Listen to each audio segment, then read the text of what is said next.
Hello, everybody, and welcome back to the I Don't Know Running podcast, where we share our experiences that make running fun and sometimes not fun. I'm Lewis, and I am told I can't use self-admitted lazy ultra runner anymore. Really?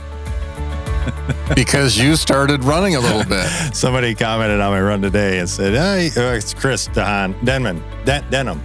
He said, you can't use lazy ultra runner anymore.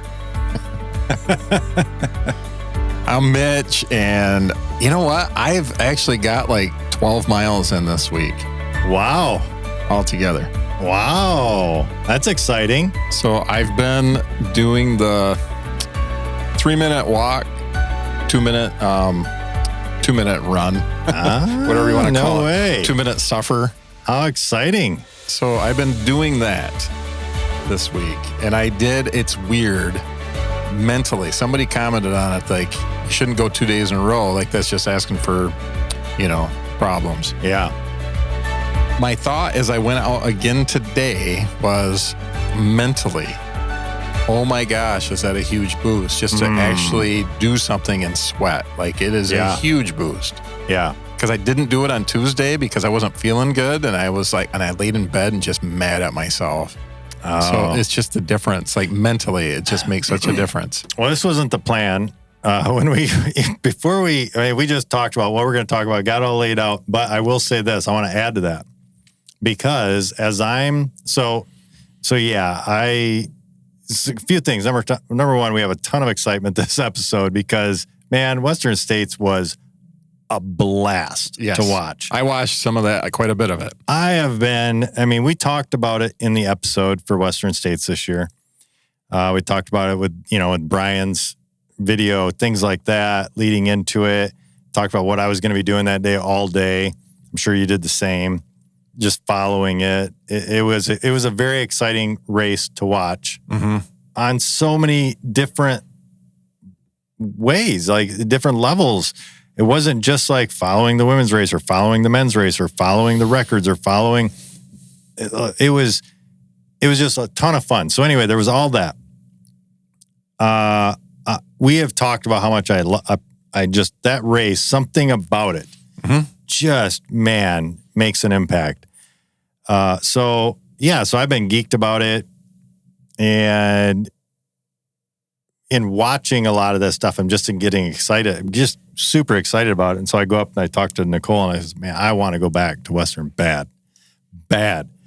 And so started just kind of going, well, number one, I was missing running. One of the things I've commented over the last couple of weeks was it was super hot out, and we were walking out of the office and a few people were walking out at the same time, and they're, oh my goodness, so hot. I just thought, and I said, I love running in this stuff. Love it. 90 plus, just miserably hot. I love it. I don't know what it is. And I just love it. I stopped walking at lunch because it was too hot. I couldn't go to a meeting after that and then sit there and sweat. I thought, I got to start doing this in the morning. That's a little different. I wouldn't do it. Like, I like to go in the morning like that, though. So I'm kind of saying, oh yeah, I got you. The same thing. Like, this time of year, get up in the morning, and that's the first thing you do. Like, it's a big thing. And now you're able to. And now I can. I mean, not like I don't have my issues, but at least there's that. There's something. There's something. You started something, even if it's small, it's little pieces, it's something.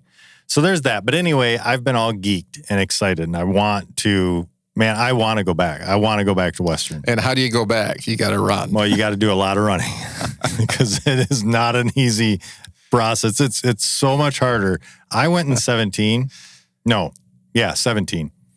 went in 17, and it was hard then, really, to get in. I mean, it was.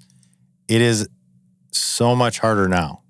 Like, I don't even know the equation you could do to say how much harder. So you're thinking you're going to get a golden ticket now? Is that what No, but I'm saying I did a spreadsheet. I did a quick Excel spreadsheet, like, all right, how many years to get to like 500 tickets?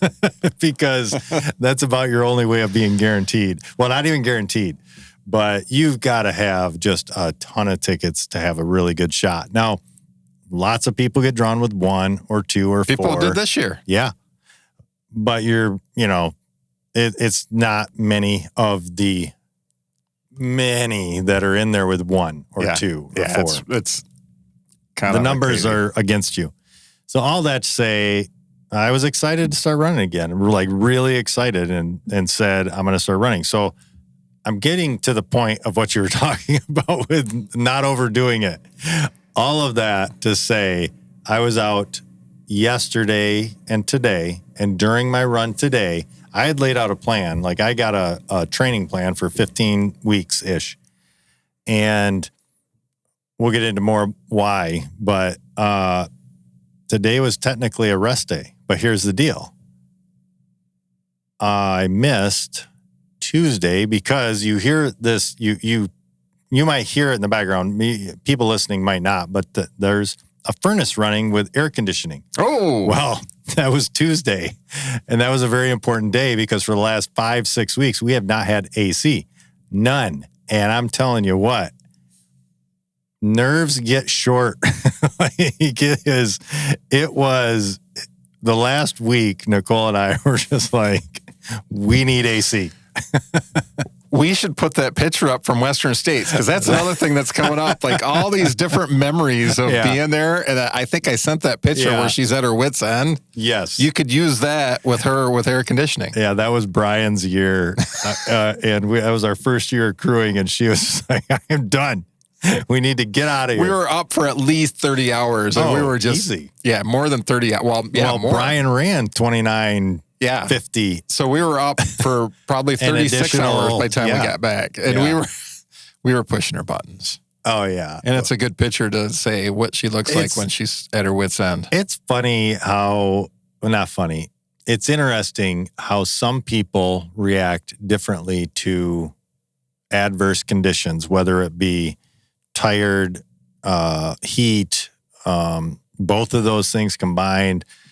And, you know, it doesn't say right or wrong, bad or good or anything like that. It's just how people naturally react. I was thinking about that with something else recently. I thought, well, it's not wrong. It just is. Right.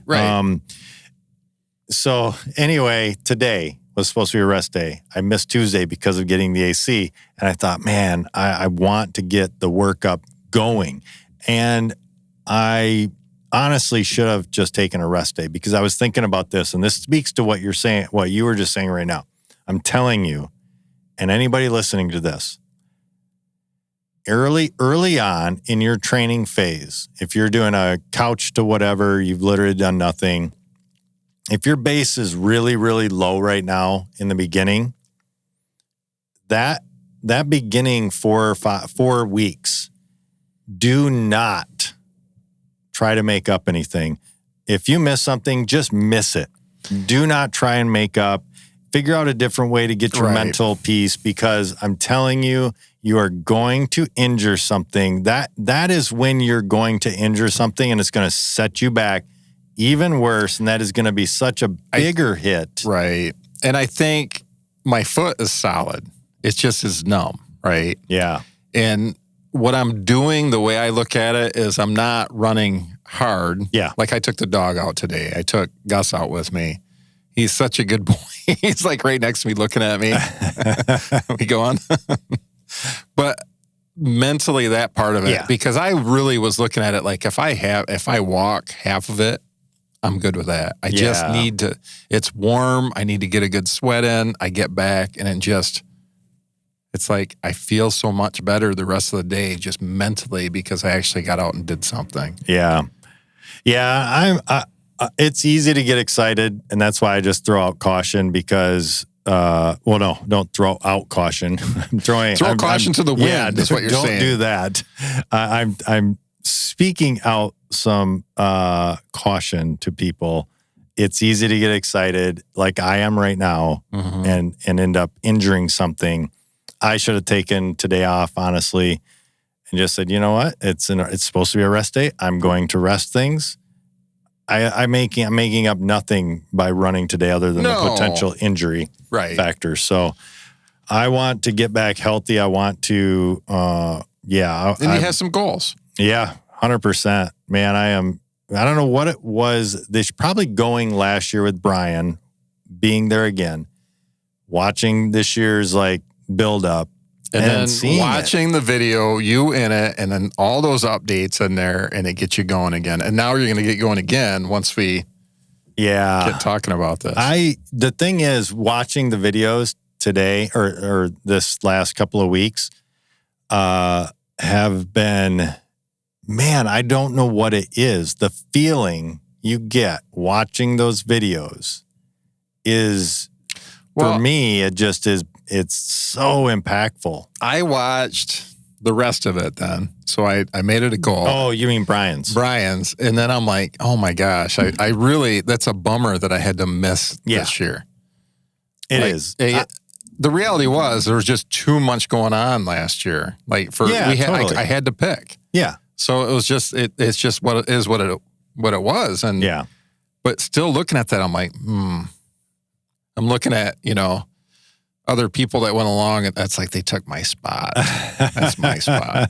I was when I was getting all juiced up and like watching this, and I'm not even talking about Brian's video. Brian's video is good, don't get me wrong, but I've watched more than 40 Western States videos in the last 2 weeks, and some of them, not all. Like just there's a Western States video, I got to watch it.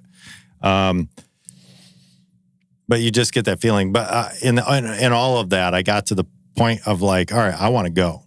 And started thinking through the process. And I thought, well, all right, Mitch hasn't been in a while. So he's probably good to go when if it happens. My goal is to get back to running more than, Well, I was just thinking from all right, he's given back a few years of anniversaries, so now he can go to this one. True. We'll make it our anniversary trip again. Yeah, or that. But if not, you got to cash them in when you can. Start saving up now. Well, she enjoyed it, though. I think she really liked going. So cool. I think she would be fine with that. Yeah, that'd be cool. She totally would be invited again. But yeah, I would like to go again.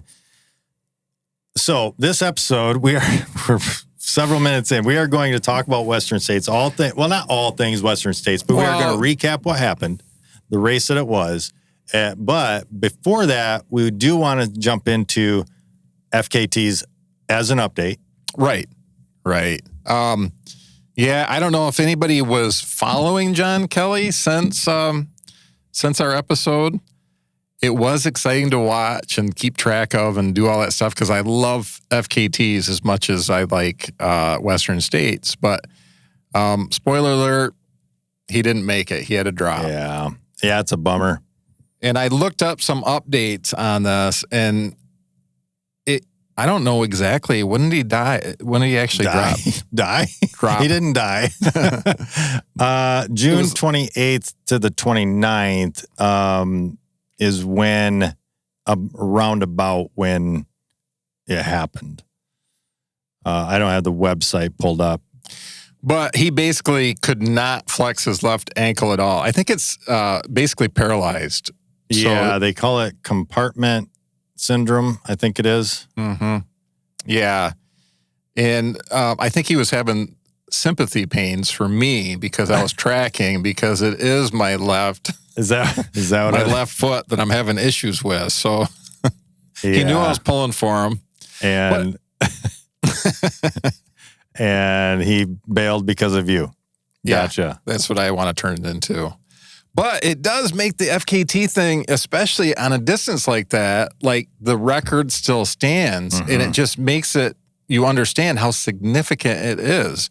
He is no slouch. No. And he was on course, but it just shows you how big of an accomplishment that everything's got to be perfect. He's won Barclay. I say won. He's finished, which pretty much means you win. Barclay 3 times? I think that's what it was that we 3 times. And that is I would say, at least in the United States, the hardest ultra race there is. There's one in Africa that's like way at elevation that I maybe could compete, but on a completely different level. But it has similar numbers with regards to finishers. It's like 1 a year at best, but it's completely different. It's just because of the elevation, and like you have to start that race 2 weeks or something before, 4 weeks before at the elevation because you have to be acclimated or you could die type of thing. But at any rate, the guys won Barclay 3 times and talk about no slouch. It's kind of a bummer because he was doing well, but it does speak to how hard it is. Yeah.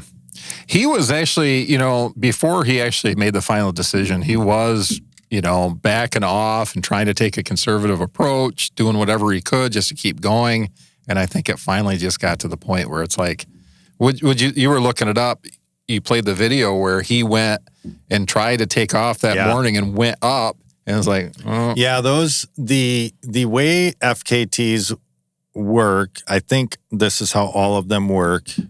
I'm not 100% certain on this, but you can exit the trail. You can exit the trail. Like in this case, he went to a hotel and I think he was getting some medical attention for the ankle. You can retake it up. All that time counts, right? So leaving the trail and going back, all that time counts, and you can go back and enter the trail there and take off. Pretty sure that's how that works. So he was going to at least try to continue, but he went up to where, he came down off a hill or something like that to go in, get the medical attention, hotel. Well, maybe I could be wrong on the hotel part. Where he did his update was at a hotel, so I might be messing that part up. But he went down, got attention, medical attention, and tried to go back to where he left the trail up a hill, and he said it just wasn't working. And they knew. That's a bummer. So anyway, John Kelly, for those that care, attempting the Appalachian Trail record, fastest known time, had to stop. Yeah. So hopefully he gets healthy because he's a fun guy to watch with regards to all things like this and Barclay. He tried Barclay last year, right, and didn't finish. I don't remember. I don't think I followed it. Which is rare for John because I think he has really good success there. Like the guy knows how to do it. I would be curious. I should look up his record there. But at any rate, hopefully he gets well and gets back to it. But now let's jump into Western States. Man, I know we talked about this a lot on the front end, but it was kind of around some other things with regards to us actually just running. And it was a hot year this year. Yeah, it was what's interesting, it was a hot year. However, it wasn't the hottest. And, and I would say it wasn't even close to the hottest. Especially overnight. One of the things I always go back to is, well, how's it compared to when I ran it? And it wasn't as hot, and it wasn't as hot overnight.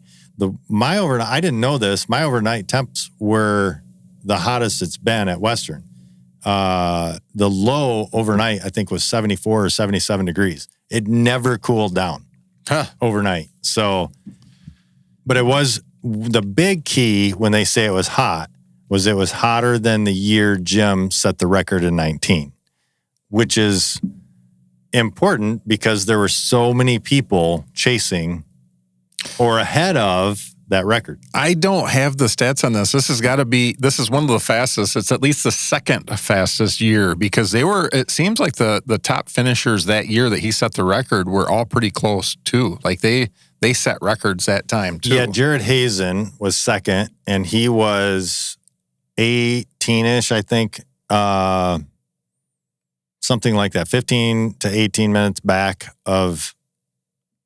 Yeah. But that still, I think, would have been the second fastest time at that time. Yeah, Jared Hazen has got the 8th fastest time now. Oh my gosh! Because of how many are because of this year? So 3 of the top 10 fastest times were set. 4 of the top 10 fastest times because Jeff McGavero. Oh yeah, he squeezed into the top 10. The 10th this year. So 4 of the fastest times. So it's Jim's at the top. 14:09. Yep. And then who's second, third? Well, now it's Caleb that finished this year and Jim Walmsley again. At third. Okay. At third. Okay. Because that's 14:15-ish?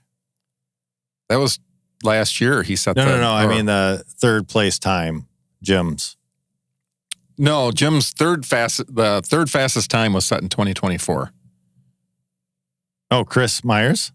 No, that's this year. So he got the fourth fastest time this year. Was Chris Myers. What was Jim's second fastest time? It was set in 2024. It's last year. 13, 45. 13. Okay. That's what I was wondering. So he's third. Yeah. Yeah. Okay. So yeah, I still think, man, and I was telling you this before, this would have been a fun year had Jim been healthy, because here's what I'm wondering. When Jim set the record at 14:09, I'm not saying he backed off or anything like that. Like, Don't hear this wrong. But you can be pushed faster by having somebody close to you. Right. Caleb Olson this year, Chris Myers, even Killian, I would say, because Killian was chasing. Yeah, they were within 7 minutes of each other the first three times. Yeah. And I think Killian was making up ground. He was closing fast. It was kind of like last year, because Rod Farvard was second last year, and third place was catching him. Yeah. If there was another round around the track, he would have caught him. It was that close. Yeah. So he was running out of gas. It was fun to watch Caleb coming through, and it's amazing to think he's 99 miles in at like Roby Point, right? And you go, holy smokes, a minute? Well, really, let's call it 2 minutes. 2 minutes. He just had to make up 2 minutes in 100 miles somewhere to get the record. At one point, I think they said he was 7 minutes ahead of the course record. So he lost a little bit of time. There were probably 10 guys ahead of the record at, let's say, easily Robinson, if not Michigan Bluff, which was, and 10 might be pushing it a little bit, but there were easily, let's say, 5 guys in that neighborhood ahead at even the river, even at the river crossing. There were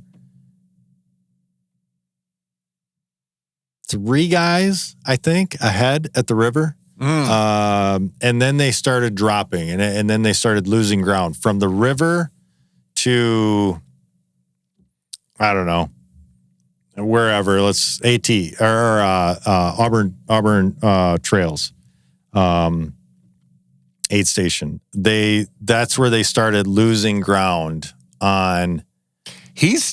I think he stayed the most consistent though. Yeah. By far. Because I don't know if anybody was catching Caleb at that point. Like, there was no way. But, yeah, you think about that, like, 2 minutes.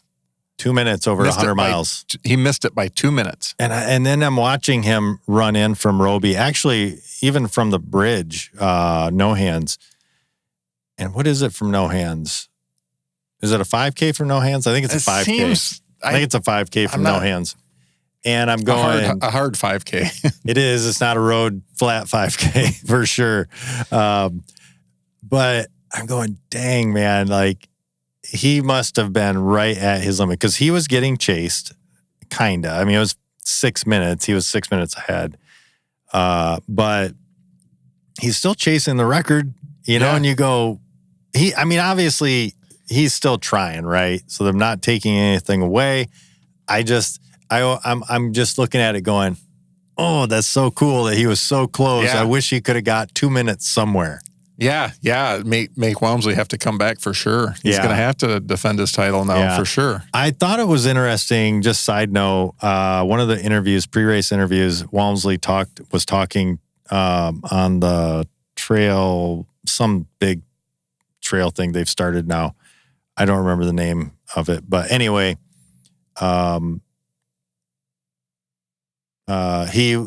were just talking about what it's like to race at the elite level, and they were saying, should they have pacers? I was watching that same thing. Well, no, I sent it to you, and he's like, I watched it already.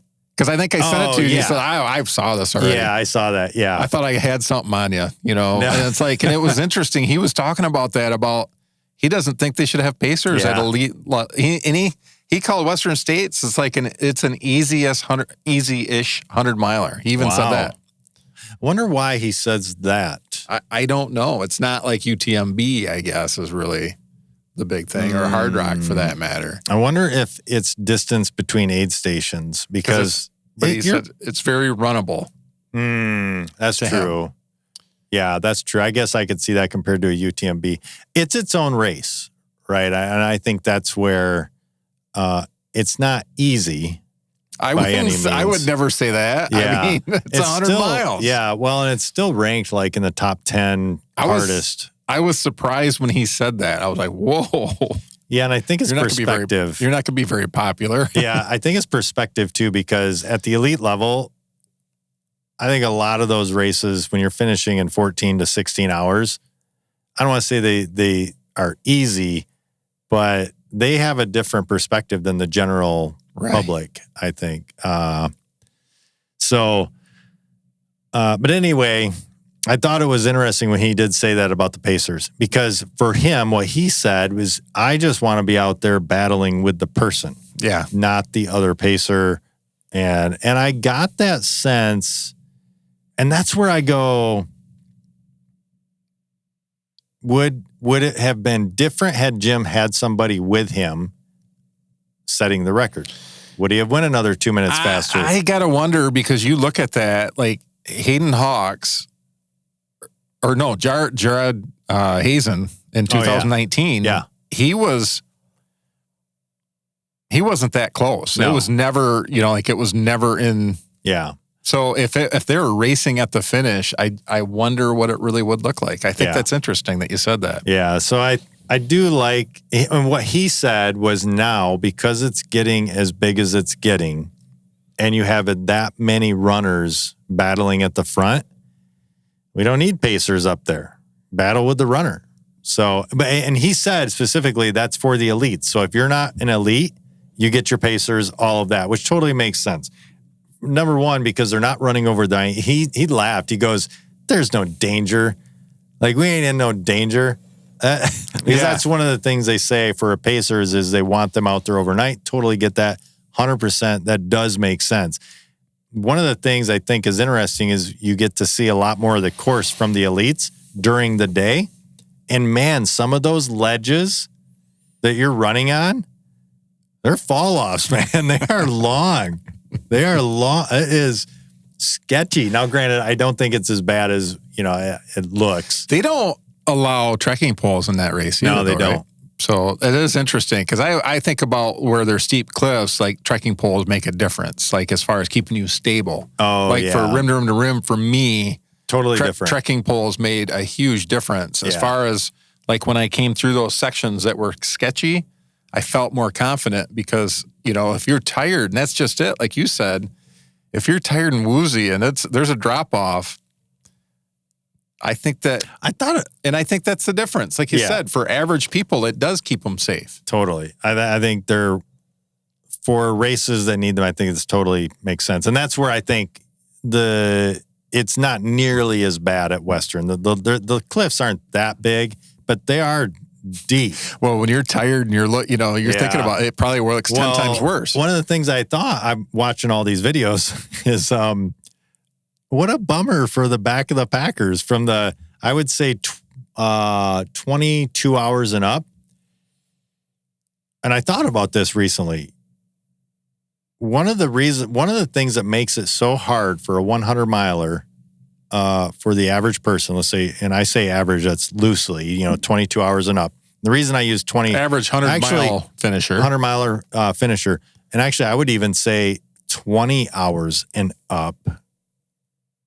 No, I mean, whatever. Anyway, what I'm trying to say is, what I'm trying to get to is, do you know how much of the race you view as a tunnel of light that's this big and nothing else outside of it? Right. It is an immense amount. I mean, let's say you're running a race where sundown is 9 and you're going to run till sun up. That's 9 hours, whatever, roughly, of just looking at a tunnel. and blackness. That's why I don't wear a headlamp anymore. I don't like headlamps because I don't like that is boring. Whereas you look at some of these videos, I'm thinking, oh, that's awesome. That's so cool looking. They're in a light the whole time. Yeah. You just need to be able to run in like 14 to 15 hours. They cross Rucky Chucky in the light. I know. Well, that was my goal. One of my, it's probably outside my reach now, but if you run sub, I think it was 22. If you can run sub 22, you can get to Rucky, I think, in the daylight. Well, it might be dusk. It may, the sun might be setting, but it's still lightish. And that was my goal in 17. I really wanted to make Rucky Chucky in the daylight, at least light, and I didn't. But slacker. Yeah, man, there are a lot of things I could have done better, but I want to see a lot more of that course in the daylight, and that would be my goal next time. One thing we have to move on. Yeah, but Killian this year he beat the last time he ran it was 14 years ago when he won. He was an hour faster than he was in 2011. And he was still third place. But man, 37 years old, and he was tracking those guys down. It's weird to think 37's old. It is, yeah. I don't put these guys that much younger than me, like Killian. And I'm going, dang, he's way younger than me. You're an old man. He's still in his prime, man, in his 30s. But yeah, let's run through really quickly. Top 10, Caleb Olson, congrats. 14-11, couple of minutes off the record. Chris Myers, second. Killian Jornet, 14-19. I didn't see if he had any pacers. He was coming up Roby by himself. There were sections like coming into aid stations by himself. I'm not saying he didn't have anybody. I just noticed he didn't. A lot of the times where you saw these other leaders with pacers. Jeff Mogavero. And he's got top 10 fastest times. Jeff. That's his first ever Western States. Yeah, his first time. You said that was the fastest Western States debut? Yeah. I say it makes sense. It would be interesting to watch if he runs it next year to see. And I don't know what else he's done. Like, I don't know. Obviously he must have had a golden ticket, but yeah, he's up there. He can go back. He's fourth. Top 10, get back into the next year. Dan Jones. Oh, I thought this was cool. Oh, I'll talk about it. Here in a second. Dan Jones. I didn't know he was from New Zealand. Oh wait, not Dan Jones, not Dan Green. Dan Jones, 14:36. Seth Ruling. Seth Ruling was one I was following as well. He is young, right? Or him and Hans. Him and Hans Troyer are pretty young. But you get to sixth place, like you figure that's all under 15 hours. Yeah. And you get to seventh place, and that's almost 16. Ooh, yeah. Isn't that crazy how much of a jump it is after that? So the first 6 places are all... Seth Ruling, Ryan Montgomery, Hans Troyer, Peter Frano, and Kai Hikura. Oh, this is the dude from Japan. Yeah. So here's the thing. I'm going to spell his name because I don't know how to say it. Hiroki. Kai Hiroki. Kaihiroki. If you go find him on YouTube, he YouTubes the entire thing. Like his YouTube channel is races, but he records the entire thing. So here he is, 10th place, and the dude, he's got a GoPro on the whole way. For 1622, he's got to be changing batteries then. Yeah, he's going into aid stations and like what Brian does, but I think they're like a head mount or a chest mount. He's got the whole thing recorded. That's wild. Pretty cool. So anyway, pretty cool to watch him. What I was going to say is this was pretty cool. Well, actually, let's go through the women really quick. And I don't mean really quick to shortchange them, but we do need to move on. And let's just get through the top 10. And this was kind of a dominant race. Abby Hall won it, and she was basically wire to wire. There was a few places where she wasn't. I think is wild about that. I was looking stuff up. 4th fastest time ever for a woman. She almost didn't even run the race. The only reason she got into the race was there was a pregnancy deferral. So she got in. So she probably wouldn't have run it otherwise. That's crazy. She, I think she was her golden ticket race was Black Canyon, and she was third. So I wonder where this will go now, because the note you made, an incredible comeback story after sustaining a serious knee injury in 2023. She's obviously been out for a little bit because of a serious knee injury, and now here she is. She wins Western States. So she is back and back strong. Yeah. So where will she take this from here now? And my pick for winning was second place. Yeah, Fu Zhaojing. So that just says something like, man, she's got to be pissed. Like, if it wasn't for somebody getting pregnant, maybe she would have won it. Yeah. But congrats to Abby Hall. It was funny it was fun to watch. She dominated. Like I said, she has splits. I don't know how many splits there are, but however many splits, let's say there's 20, and like 15 she's in first place. But it was, second place was only 10 minutes behind, so it wasn't like she could back off. Yeah, she had to keep the hammer down. So Abby Hall, Fu Zhaojing was second. Marianne Hogan, Ida Nilsson, Fiona Pascal. This one always got me. Hoo-ha, sixth from Vietnam. Hannah Allgood was seventh. Caitlin Fielder, another one from New Zealand, was eighth. Keely Henninger was ninth. And Emily Hawgood, who took, what place did she take last year? I don't have that noted. She was strong. She was like second last year, I think. So she was in 10th place.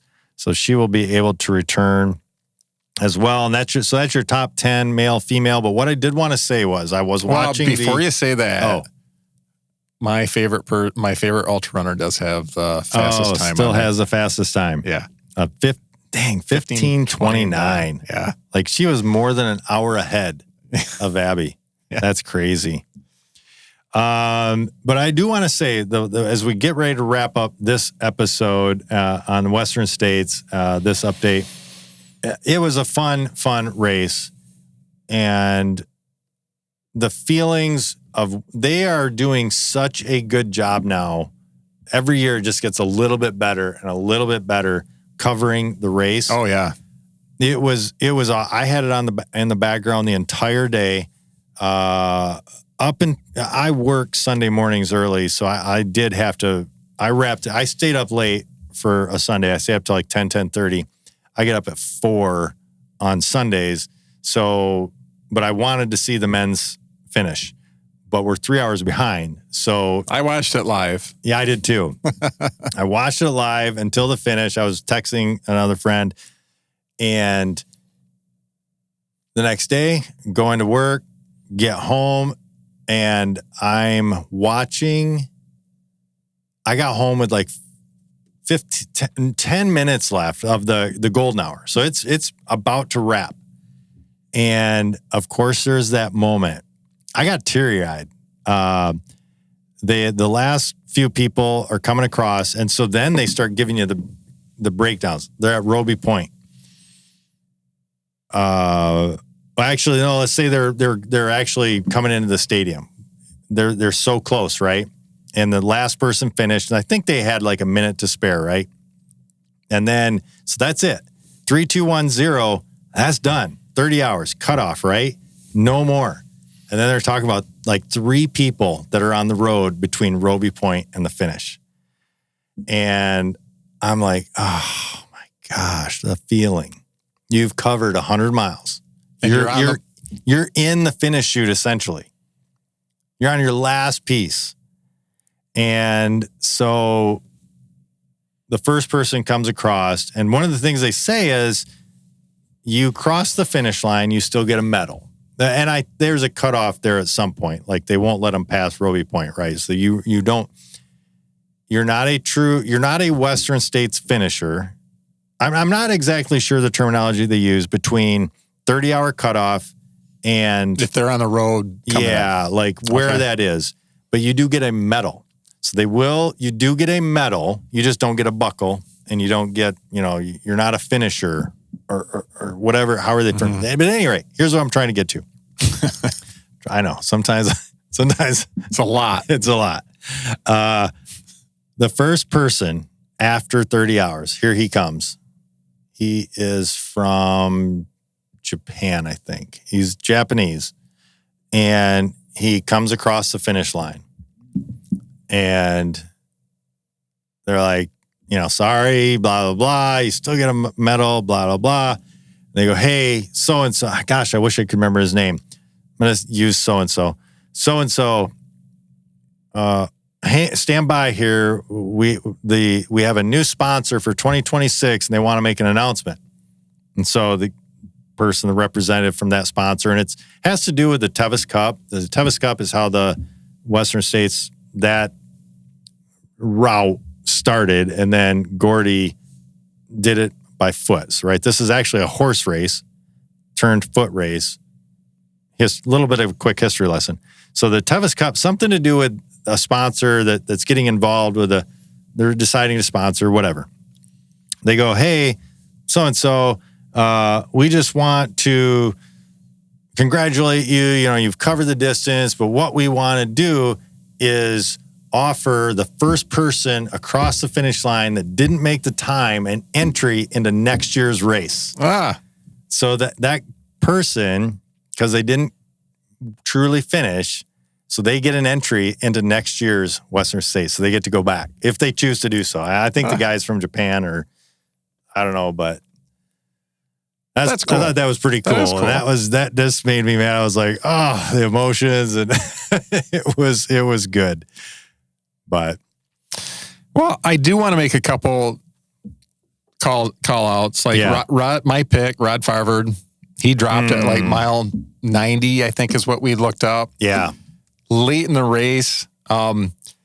After we did the recording before, we both I started looking up and videos on David Roche. And I was like, oh, that might be my new favorite.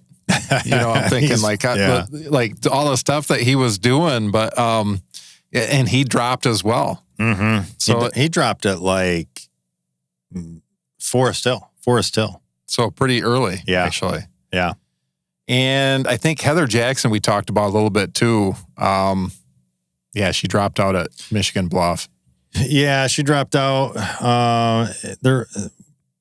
And then you have a note here that Adam Peterman did not finish. He was last year's winner, right? No, that was second. Who won last year? It was Walmsley last year, right? Oh, yeah, you're right. Yeah, because Farvard was second last year. Yeah. So it was just, yeah. Where did Adam... He's a winner. I think he's a winner from prior years. Yeah, right here, 2022. Yeah. So he is a winner. 2022, he was 26. So yeah, anyway, kind of a bummer to see him drop as well. Oh, no, he didn't drop. He finished, I'm sorry. But he walked the last 45 miles. That's why I wanted to make that. Read that, and I wanted to make the note. The dude finished still. Yeah. Like as an elite, I don't want to say a lot of times, they can be like, all right, this isn't my race. I need to protect myself because this is my job. Well, I started looking up reasons why Rod Farvard dropped at 90. Why wouldn't you walk in the last 10 miles? But he might have been in some sad shape. Yeah. And there's not a lot of information of really explicitly why he dropped at that point. That's but true. He was starting to get past. Yeah. So because he was my pick, I was like trying to get more information on why he dropped. I couldn't find anything. I did see he went from 7th to 27th in the leading up to that last aid station. Yeah, so he probably wasn't moving something well at all. Something really bad obviously must have happened. But that's Western States. And so, man, this time of year it is a lot of fun. I'm sure nobody can tell that we enjoy it. Yeah, how long have we been talking? Long enough. Right. That is our recap of Western States. It was a very fun race. There is tons. Go to YouTube and just search Western States. There are so many videos now for Western States. There was one thing I wanted to mention, but I'm not going to be able to find it. Maybe we'll mention it on the next podcast. But David Roach he's a fairly polarizing individual with regards to either, I mean, like, he's a fine guy. I don't think it's anything like that. It's just, he just says it as it is. And so there's a YouTube channel that makes fun of him. Oh, really? All in good, like they have texted the two of them. It's not attacking. It's more like making light heart of how David is doing his stuff. It is. They're funny. But I would definitely say go watch his videos first and then watch the guy that makes fun of them. They're funny. But anyway, that's Western States. If you liked what you heard, go like, subscribe, share with somebody that likes it as well. Comment on your favorite part of Western States if you watched it, or if you want to go, or who knows, anything Western States. Sign up to be Lewis's pacer. There you go. I'm sure I'll get just as many entries as Killian. But yeah, that is going to wrap up this week's episode of the I Don't Know Running podcast. Be sure to tune in next time as we share more about what we just don't know. Until then, happy running.